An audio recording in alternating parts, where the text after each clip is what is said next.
Good morning, my brothers and sisters. Welcome to Season 2, Episode 22 of BeWithMe.us. At least that's our website. It's really Be With Me, 7 Minutes of Biblical Wonder. And we're going to wonder about the shortest passage in the Bible today.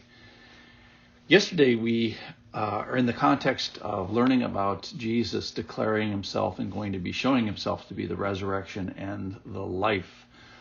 And yesterday, we're in a passage of John chapter 11 where Jesus, let me just read that part. Now, when Mary came to Jesus, where Jesus was, and saw him, she fell at his feet, saying, Lord, if you had been here, my brother would not have died.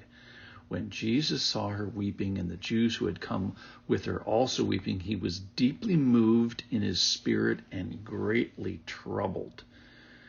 And he said, Where have you laid him? They said, Lord, come and see. And then today, verse 35 is our verse for the day. And normally we talk about, in this podcast, about 9 verses is probably average. Today we're going to talk about 9 letters, that is 9 characters.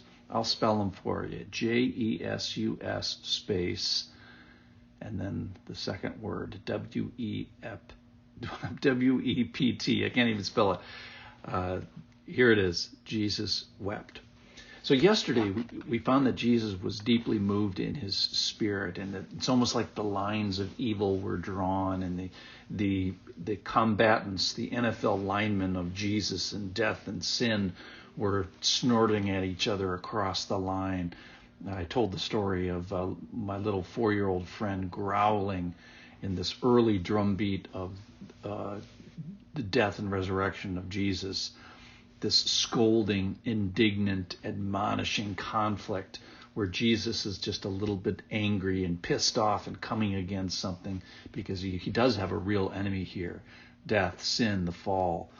And no one has been able to lick it in the history of the world, and Jesus knows what it'll take. It's not a small thing by anybody's assessment. So that was yesterday, where he gets moved and angry and really fired up. And then today, Jesus said, we find out that Jesus weeps, and we find his heart that, unfortunately, ladies and gentlemen, we are weak.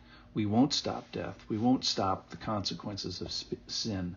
And the point isn't that we aren't weak. I'm going to say it with a double negative. The point isn't that we aren't weak, because we are.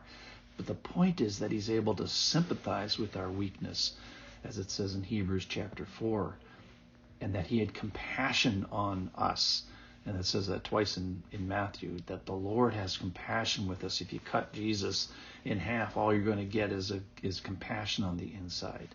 So he's with us in our frustration, our pain, our anger, and the evil things that may puff up inside of us.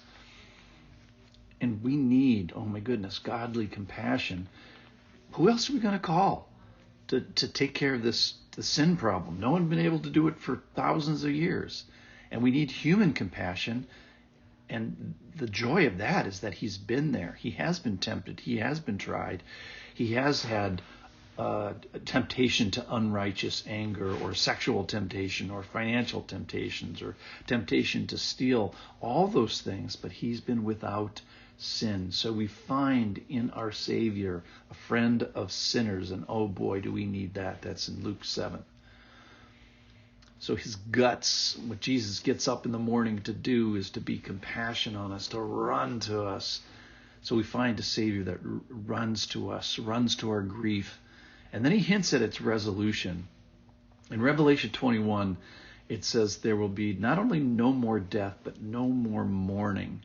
I talked about just the amazement. The point of episode 297 was a money podcast, and the amazing thing to me was we plop down in this world of money. We deal with money all day long in finances, but in the future, in the world of heaven, there's going to be no such thing. It's going to be gone.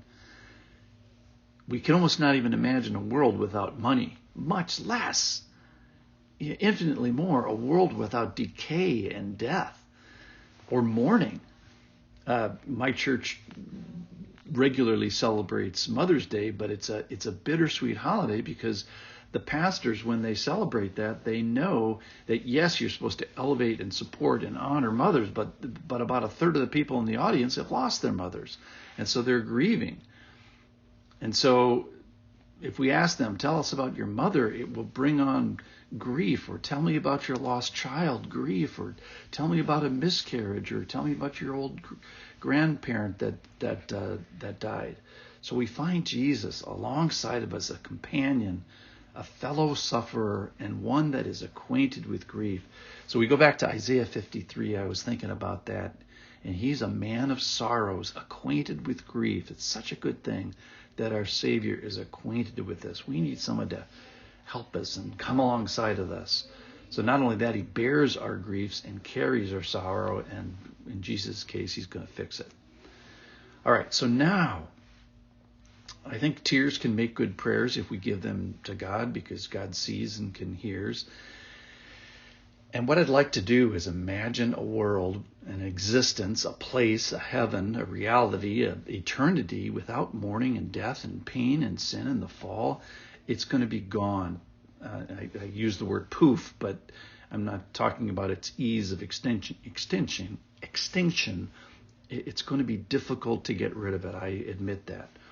So we find yesterday a growling, angry, pissed off, fighting Jesus, heading towards the cross, heading towards death and the resurrection. But in the meantime, he feels our pain. Jesus wept. Our frustration.